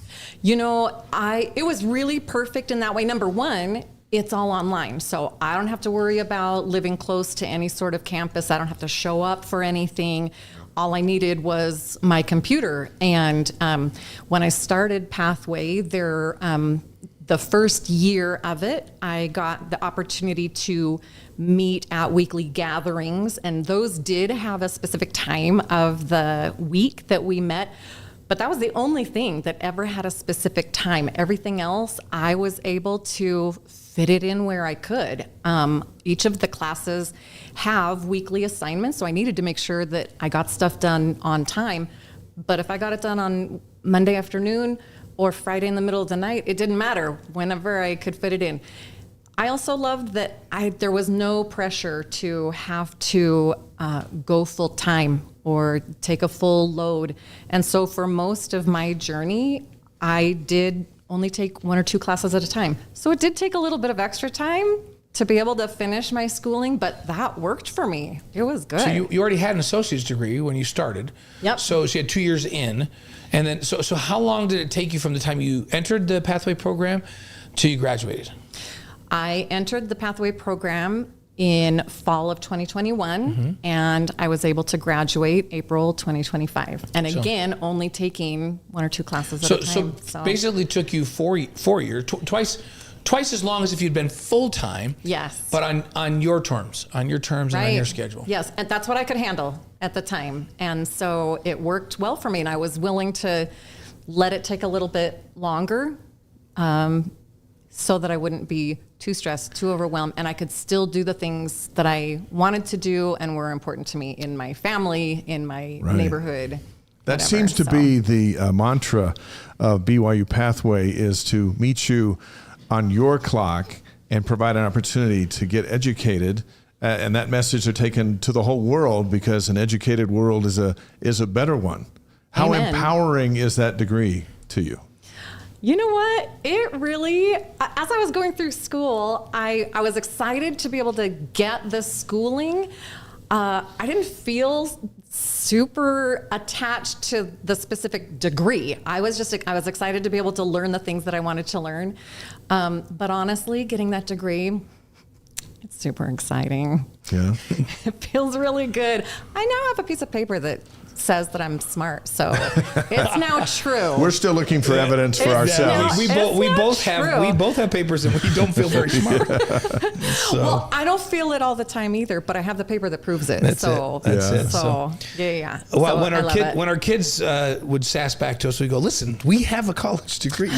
Yeah. We know some Don't stuff. talk back to us. Well, BYU-Pathway Worldwide graduate Amy Robbins is on the Wise Guys live around the world on YouTube, Facebook, Twitch, wiseguys.com. You're all over the world. We Pensacola's in the house right now. We've people from all over this country and all over the world on the show. Which is more nerve-wracking, to conduct a Relief Society on Sunday or to come on the Wise Guys? I think it's a tie, honestly. It's a tie? It's a tie. That makes us feel good because we know how much pressure is going on in Relief Society. Yeah, that's a pressure job.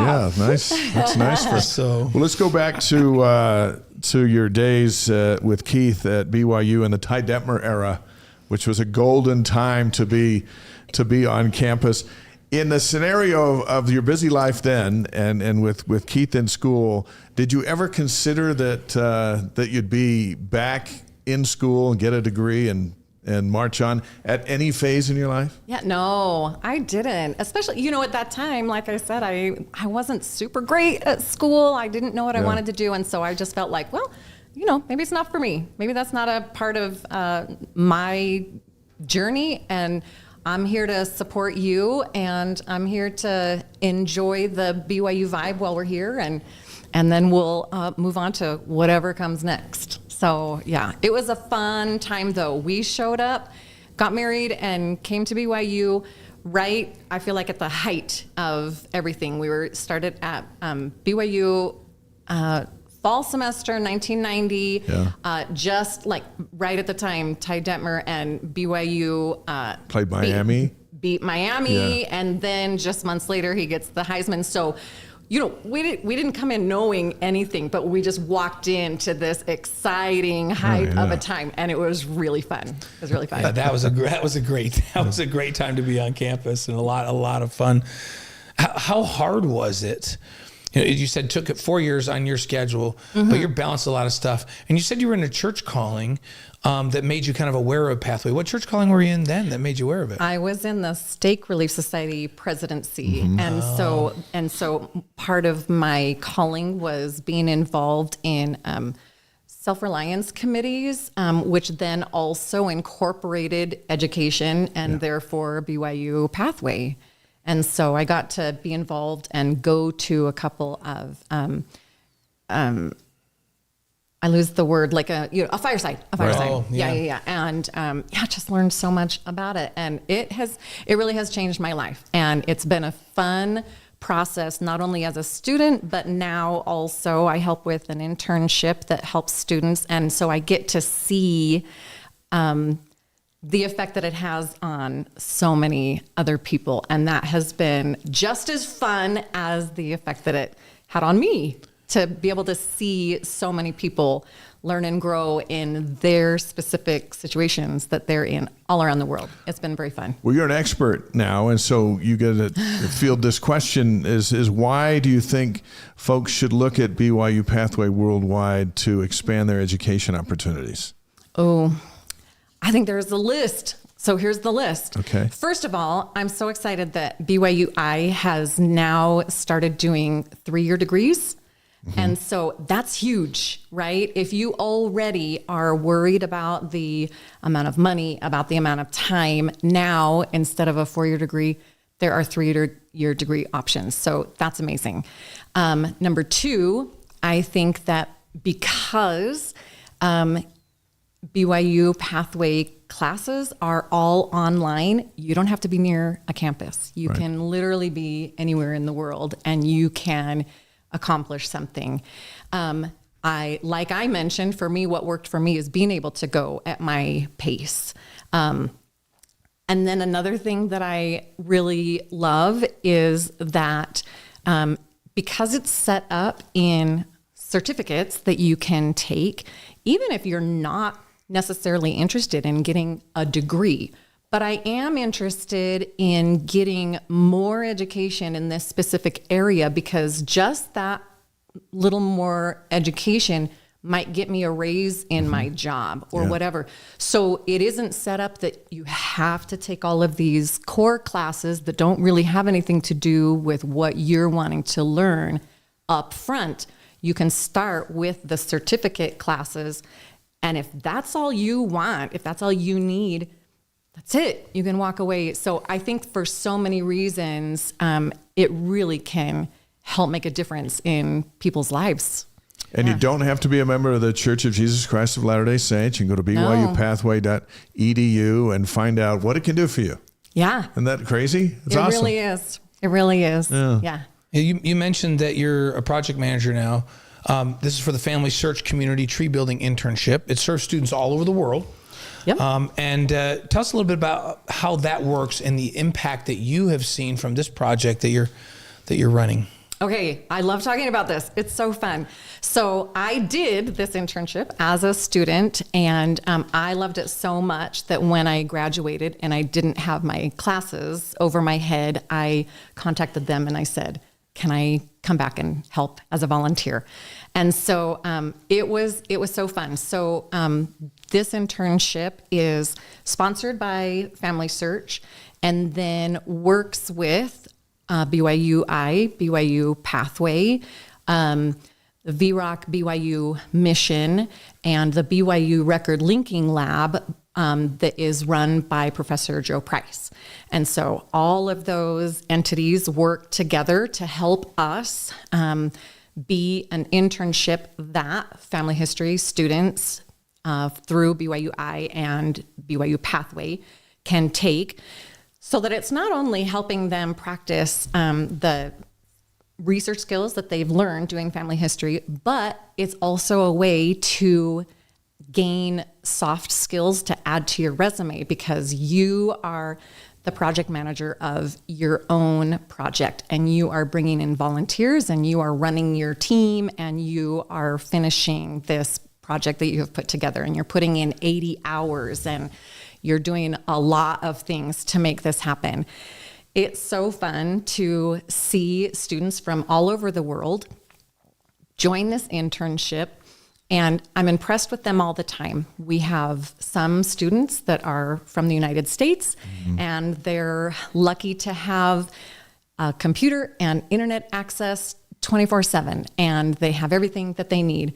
And we have equal amounts of interns who are from a variety of countries in Africa. And to watch them be able to go through these classes and the internship is overwhelmingly amazing, because many of them don't have a laptop. Yeah. They don't have free internet access wherever they go. As a matter of fact, this term, unfortunately, we had 2 interns that are from Uganda, and because of election time and political unrest, the country is having internet blackouts there. Oh, wow. And so they had to back out of the internship for this term for no reason that they can control, right? And we hope that they will be able to jump back in next term. But they deal with a lot, and they don't necessarily have more than an hour of internet a week, or they're having to travel for a half hour to get to a place where they will have internet or that they can use a computer. And it's a wonderful process to be able to watch them work so hard to get through this internship and to be able to show this amazing product at the end. And even though they are learning all of these skills that can help them find a job, the magic is seeing their joy in what they've been able to accomplish also spiritually in adding names to the Family Search family tree and being able to also follow the prophetic invitation that we've been given to gather Israel. And so it ends up being a wonderful spiritual experience on top of being such a great educational opportunity for them. How about on the stream tonight? On a flight out of Seattle, heading to Taiwan, listening to the show. Also work for Family Search, and we are also working with BYU-Pathway students. They're providing support around the world. Yes. Absolutely. Thank you for that comment. Our pleasure to have BYU-Pathway Worldwide graduate Amy Robbins on the Wise Guys, presented by Brady Plus Eddie and Mountain America Credit Union. A couple more questions for you, then we're going to get to some really good ones. So I hope we're just tuning, we're warming do 5 you up. questions with you. Next, give me a heads up. Next month at Roots Tech at the Salt Palace in Salt Lake City, you'll join a BYU Pathway class session as a panelist to discuss family history research certificates and what they can do for you. What else will prospective students learn from that? I think that having a panel is so fun because you're going to hear lots of different perspectives. And obviously, because we'll be at Roots Tech, we're going to be focusing on the family history degree there. But there's so many degrees. And I hope that there will be a lot of questions about things that we've talked about today of, how much time does it take, what to expect from the program. One thing that I feel like is really important to learn and to understand is that these are for real college classes. They're just as real as the BYU-I classes, BYU Provo classes. They're challenging. They're intense. I feel like they sort of lie a little bit.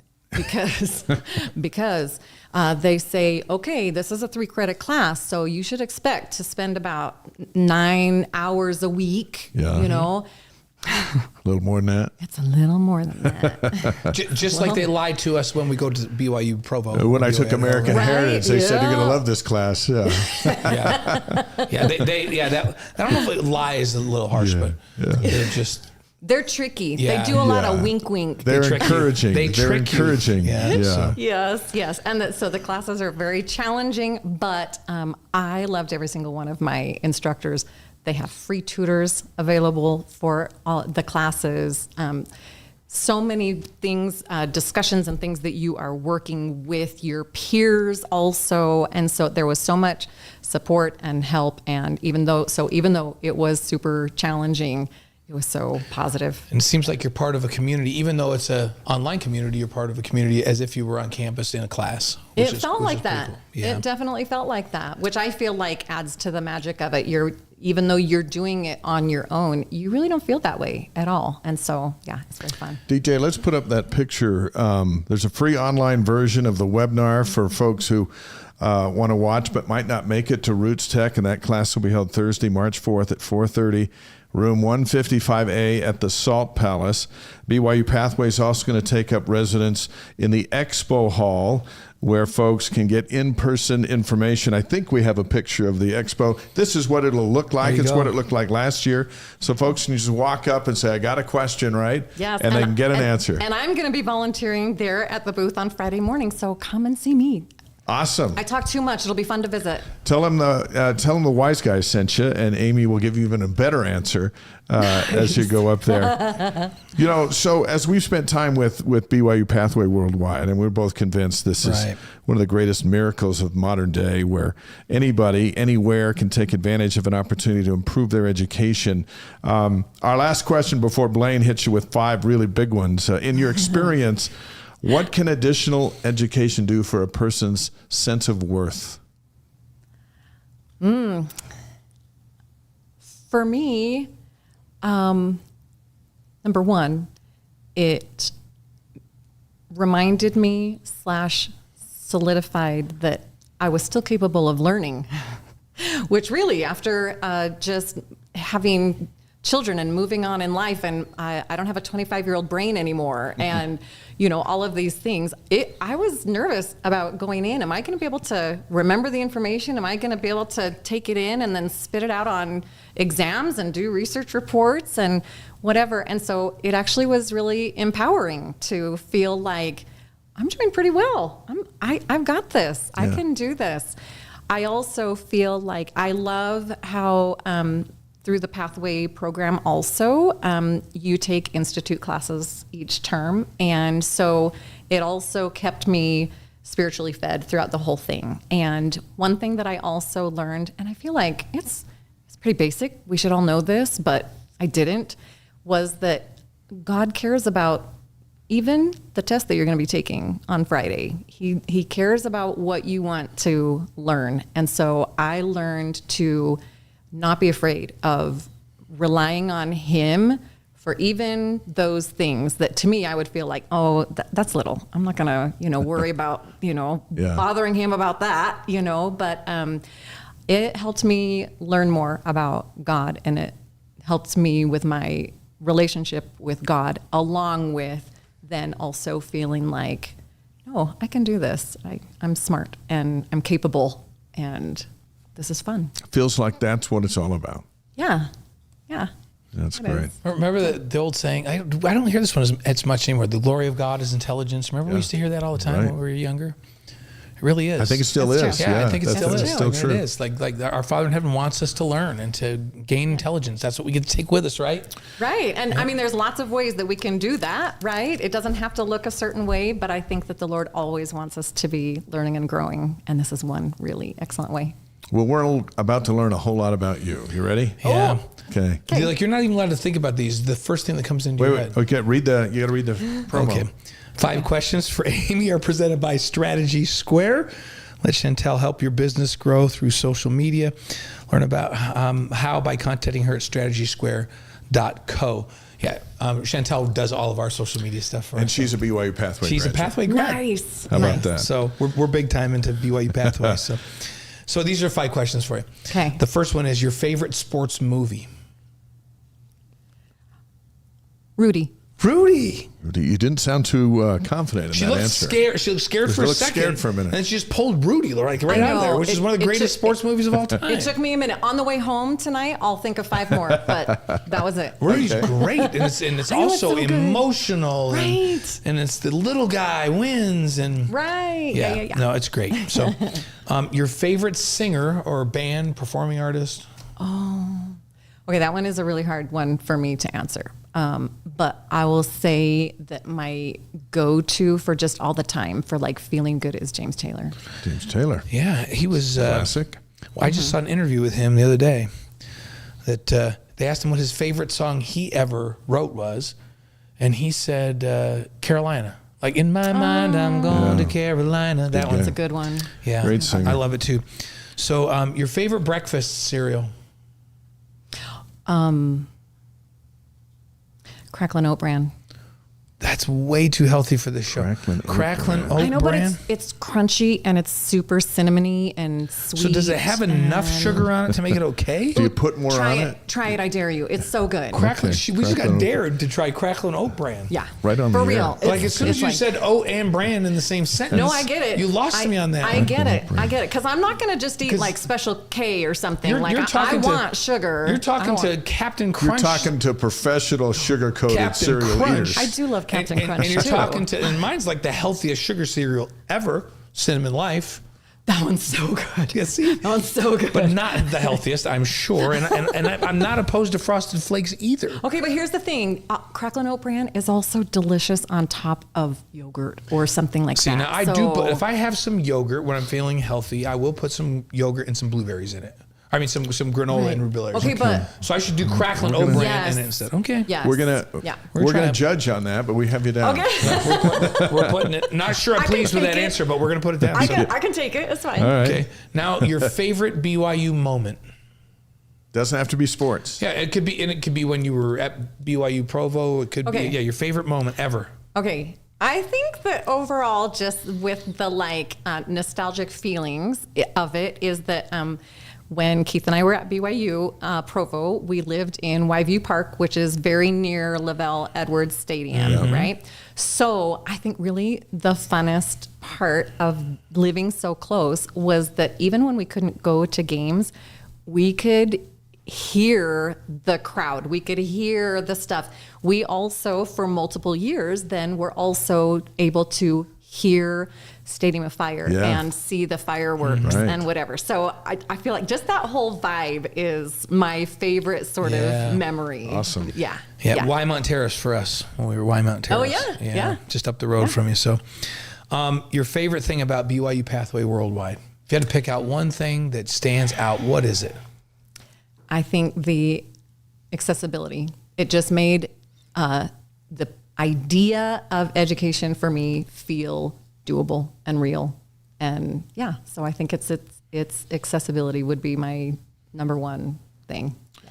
Yeah. Let's go a bonus question since Keith's here. What's your favorite thing about Keith? Well, because he supports me in all of these crazy things that I do. And he's fun to hang out with. So that's the bonus part. But he has always been super supportive. And when I say that I want to be a lead part of this internship, and no, I'm not going to get paid for it, he says, okay, sure, okay, yeah, no problem. So let's see how well you know him. Who's his favorite BYU athlete of all time? Who do you think his favorite athlete of all time for him? Ty Detmer. Ty Detmer, Heisman Trophy winner. Nice. You do know him. He's one of our favorites ever. He just texted me the other day to ask me for my son's number. Second choice would be Jimmer Fredette. Yeah. There you go. Ty and Jimmer. Those are two really good choices. I know, right? Jimmer's jersey being retired Saturday night, raising it to the Raptors is pretty cool. It is exciting. So we love both of those guys. Thank you for being here. Thank you so much for having me. This has been such a wonderful opportunity, and I'm so glad I was able to join you guys. We're glad you could cap the world's busiest day in our lair and talk to us about something that really matters to you and to so many folks. And you're an expert at it. Best of luck at Roots Tech. And thank you so anything much. we can do for you, just let us know. Great. Thank you so much. This has been great. Jet Thompson says there's a great interview with Tanise Chung-Hoon, Vice President of Advancement at BYU-Pathway. And I know how to say it because Tanise is a really dear friend of ours. So her husband, Kaivi, was a trainer at BYU back in the old days. And so Brenda and I and Tanise and Kaivi were in school together and dear friends. And she heads up BYU-Pathway now, or she's the advancement vice president. So it says there's the Church News podcast that came out a week ago. Fantastic interview. Wonderful. I'm going to look for it. Yeah, so we'll all have to look for that on the Church News. So cool. Great. Well, you've survived Wise Guys, so you'll hit a home run as a guest on the panel. Okay, that'll be easy. This is like, give me the microphone. That's so easy compared to this. Thank you for being here. I'm now a pro. You're Thanks a professional. so much. So thanks so much for coming on, Amy. Thank Amy you. Robbins. Thanks for bringing her, Keith. BYU Pathway Worldwide graduate. And again, that free class at Roots Tech. Roots Tech is being offered by BYU Pathway. Go to byupathway.edu, get all the information that you need. And we encourage you to take advantage of that program to, deepen your education reservoir and change your life. And I think Amy described it best. It changed her life at her convenience. Right. You could do it little by little, here and there, here a little, there a little, and then earned it. Now she's helping run the place. And that's what you can do. It's great, and we've had students on, from Africa. We've had from all over the world. Really, we hear about. And we've had students representing different parts of the world. And I think when we first started down this pathway with Pathway, I didn't do that on purpose, nice. But when we started on the pathway with Pathway, I think we just thought it was a thing for outside the United States, and now we both realize that. No, Pathway is for anybody that wants to get a degree on their terms and has struggles that can't be full-time here at the university or up at BYUI or one of these. And they're just great stories of people that are living their dream and being able to accomplish the things that they want to. So Pathway, there's got to be somebody there. I'm more than a few listening to the podcast or listening to the live stream tonight that could benefit from this. So awesome.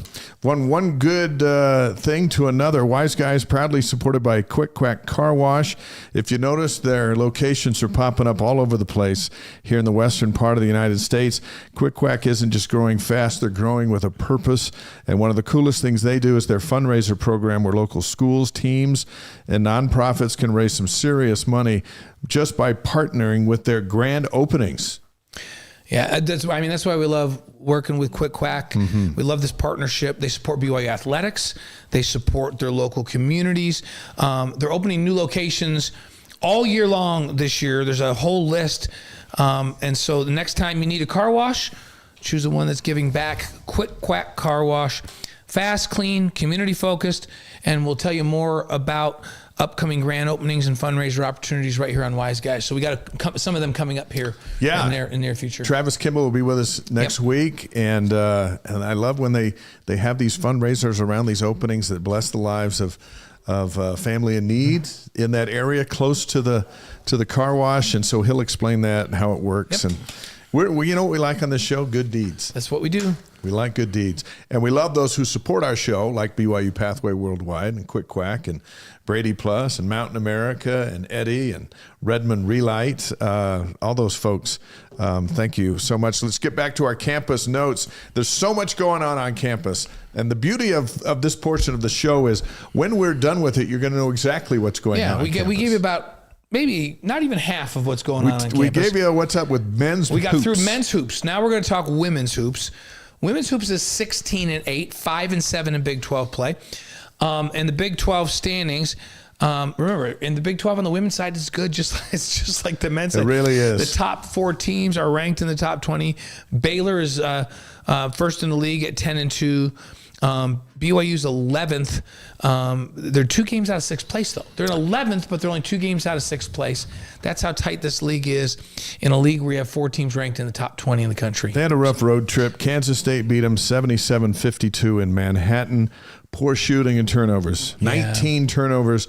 And Kansas State outscored BYU 30-7 in points off of turnovers. You can't win a game doing that. No. Yeah. And then Kansas beat BYU 81-60 in Lawrence, outscored the Cougars 49-28 in the second half. Delaney was just 1 of 13, 0 of 6 from 3.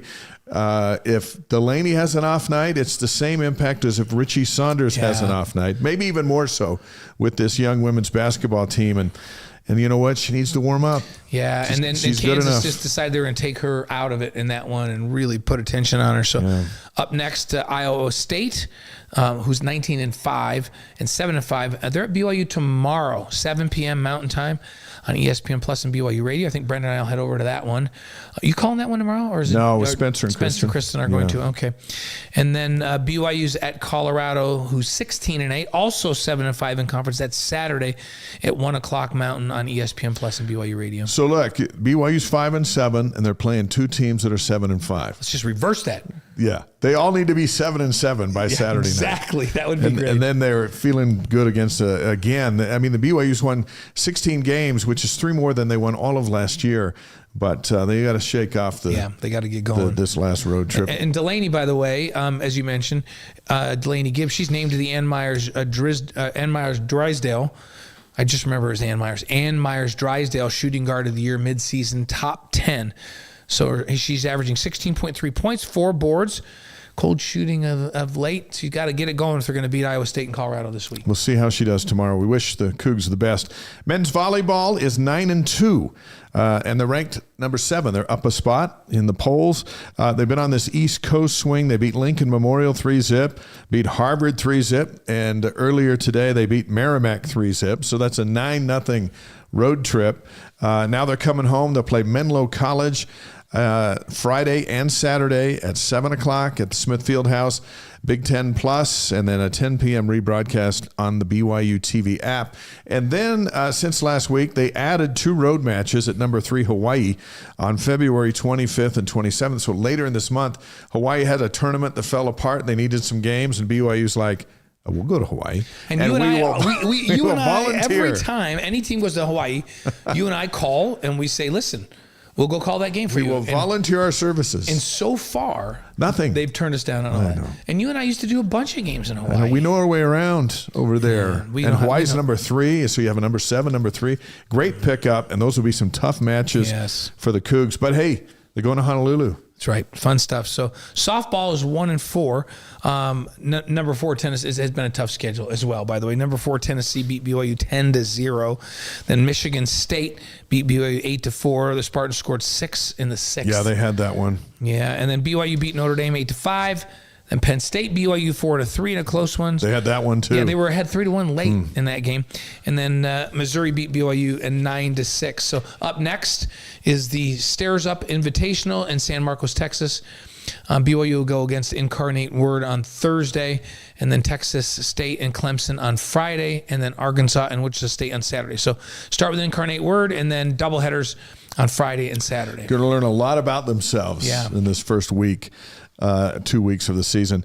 Gymnastics is now 5-3, 1-1 in the Big 12. They're number 23 in the country.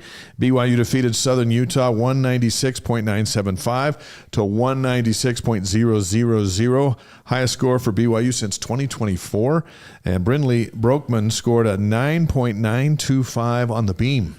Up next, it's number 23 BYU at number 12 Utah, Friday night at 7 o'clock on ESPN+. Do you think that the rivalry is, like a rivalry in gymnastics like it is in the other sports like football? And Utah's been so dominating in gymnastics over the years.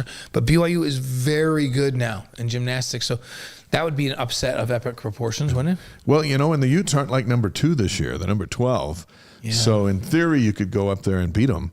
That would be something. And that's going down Friday night. Yep, Friday night. So baseball season opener, BYU at Western Kentucky in Bowling Green, Kentucky this Friday at 1 o'clock on BYU Radio. Who's calling that? Matt. Oh, Matt Belamonte. Matt's calling it. Okay. Yeah. So, and then the series continues with a doubleheader on Saturday and a single game on Monday.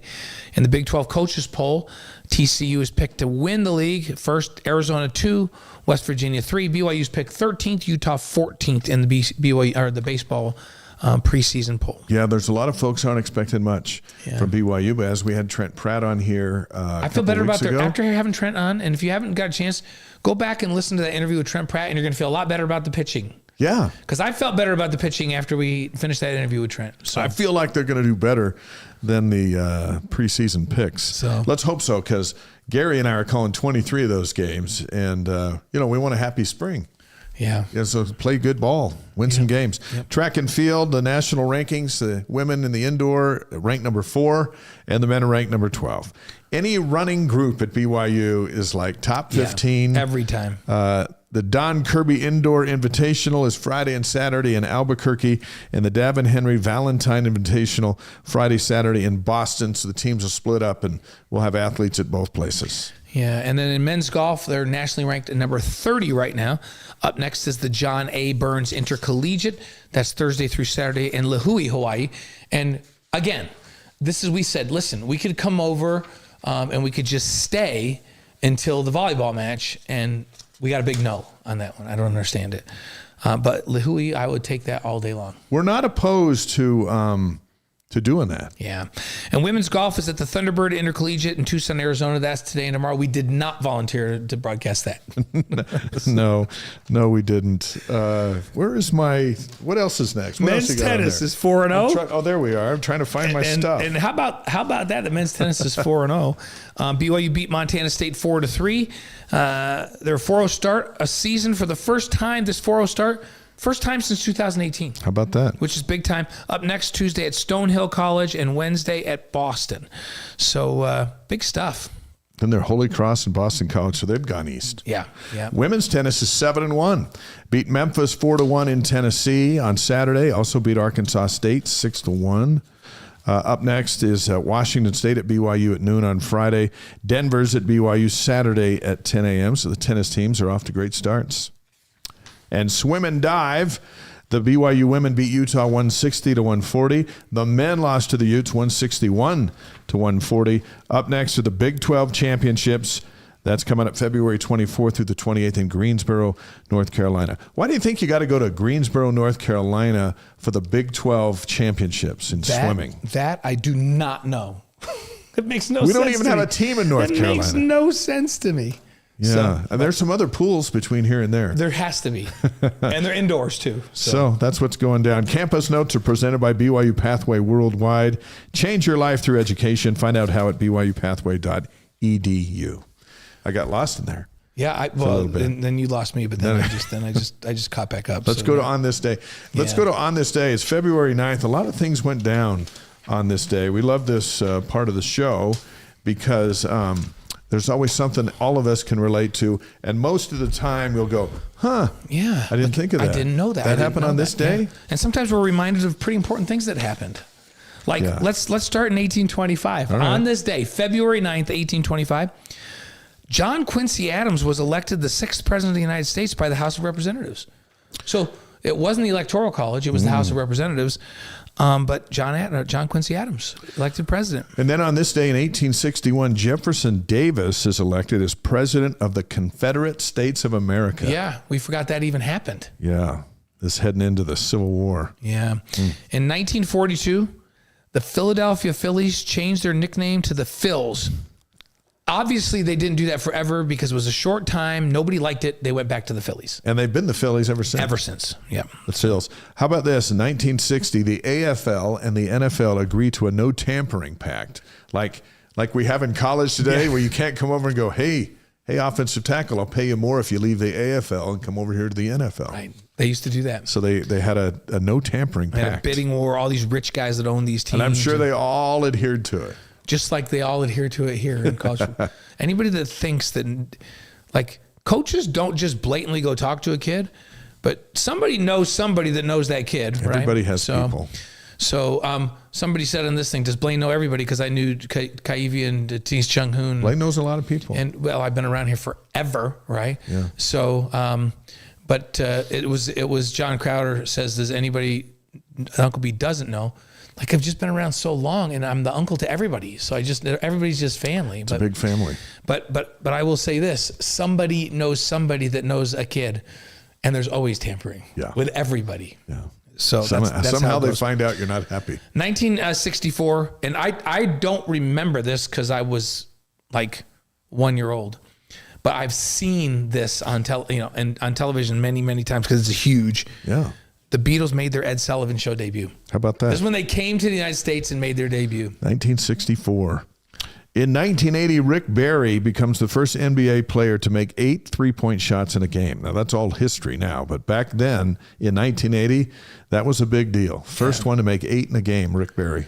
Yeah. In 2006, sportscaster Al Michaels joins John Madden on NBC's Sunday Night Football. That was a pretty good team. Yeah, they were great. John Madden, you say, this and that and that, and then boom, he makes the tackle. He used to do all the sound effects. And sadly, we've lost John, but we still have Frank Caliendo, who does the best John Madden on the planet. You can find that on YouTube. It's hilarious. On this day in 2025, the Eagles beat Andy Reid and the Chiefs in the Super Bowl to prevent Kansas City's three-peat. What we would have done for the Eagles and Chiefs in the game last night. Oh, man, that would have been a little offense. I'd have taken Mahomes on one foot. Compared to what we saw. And here's the question. Can the Chiefs pick up a couple pieces, get healthy, get Patrick Mahomes healthy. Trade for Tyler Algier. And they need a feature running back and get back to business and be back deep in the playoffs into a Super Bowl. Can they do it one more time for Andy Reid? Yeah. I think they can. You can. In the world of free agency, you can fix some things that are broken. At the beginning of this last year, let's just say in the offseason, did we ever envision a Super Bowl with the Seahawks and the Patriots in it? No, only in nightmares. Yeah. Bad dreams. Yeah, that's exactly right. Taysom could go over to the Chiefs. That would be okay. And then Mahomes would get him down inside the 5, then you put Taysom in. Yeah, let Mahomes doesn't need to get hit. Or throw the ball to Taysom on little quick stuff. Yeah, exactly. Yeah. Or I'd like to see Taysom go to the Broncos. Broncos would be good because he goes back with his coach who knows how to use him. With his old mentor there, Sean Payton. February 9th, birthdays. Yeah, William Henry Harrison. We're just talking presidents tonight. Yeah. The 9th president of the United States. Did you know that William Henry Harrison was the 9th president of the United States? I know he was born on this day in 1773. I'm going to admit, if somebody said name the first 10 presidents, I probably would not have gotten number 9. But because of this show, now it's on your mind. Now I know it. 1943, Joe Pesci, an actor, the star of Home Alone. Oh yeah, they had the kid, but he was. It seems like Joe Pesci always plays an Italian mobster in all the crime movies. He's good at that. In 1955, Jim Evans, and why do we say Jim Evans?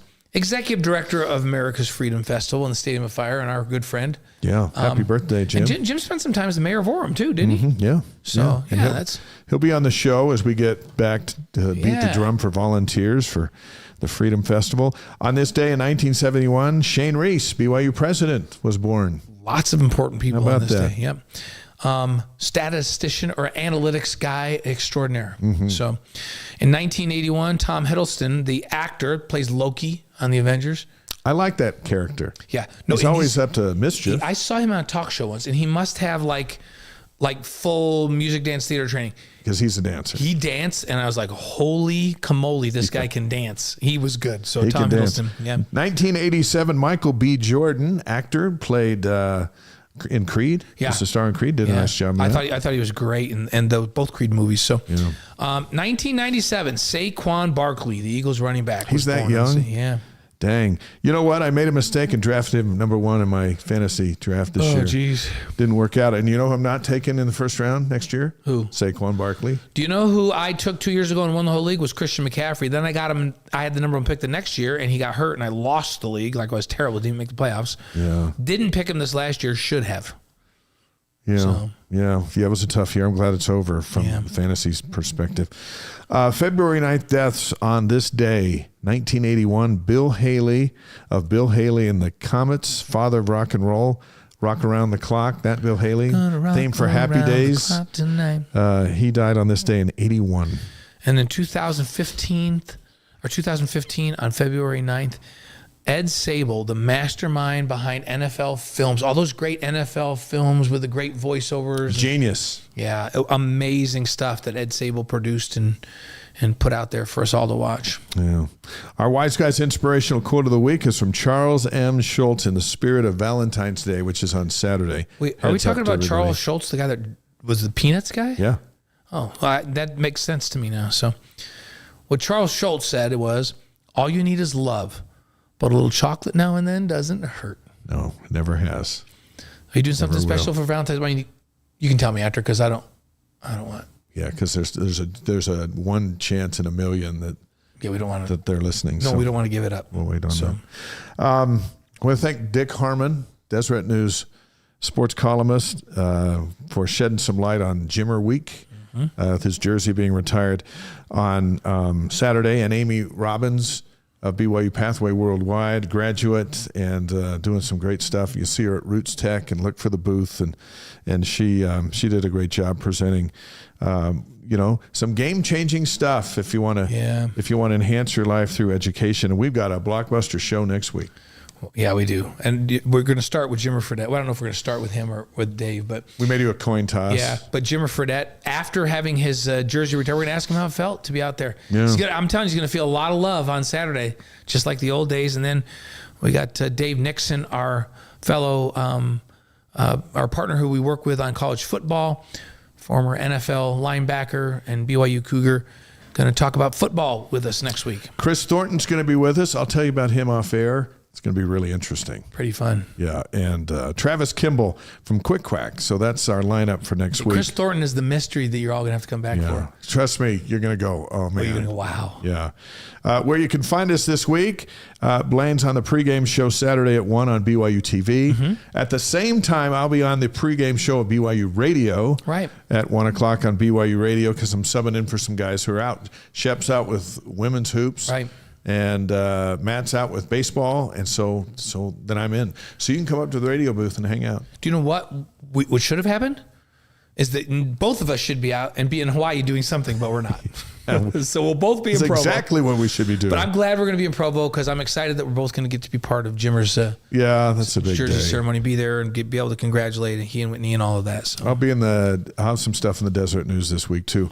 President Dallin H. Oaks will deliver this week's BYU devotional tomorrow morning at 11 o'clock at the Marriott Center. This will be the first time the president of the Church of Jesus Christ of Latter-day Saints will address the students in this format since 2019. Wow. You can watch it live on BYU TV tomorrow morning, right after BYU Sports Nation at 11 o'clock. So that's pretty cool. Yeah, there's always something going on. It's amazing. Great stuff. Yeah. So I want to remind you that Wise Guys is presented by Brady Plus.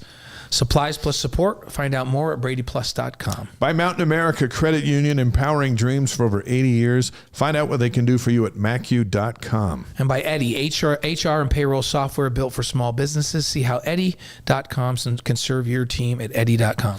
Our Relight Athlete of the Week is presented by Redmond. The secret is in the salt. Learn what it can do for you at redmond.com. And Wise Guys is distributed by the Deseret News. So we embark on a week where we're going to see somebody get their jersey up in the rafters at the Marriott Center. It takes 15 years from the time that you finish to when it can happen. And you had to be a National Player of the Year and some of those things that Dick Harmon was telling us about. For all that to happen, and then it's happened. And then Jimmer was on with us like 3 years ago going, I don't know if this is ever going to happen. Well, it's happening. And now it's going to happen. So fun. And we'll be there, and we're going to describe it all to you next Monday night. Have an awesome week, and we'll see you on Cougar Tribe and answer some more of those questions. CougarTribe.com. You can sign up to that for free, and then we'll see you around. Yep. We'll see you next week. We'll probably see you before then. Yeah. But if not, we'll see you next week. Thanks, everybody.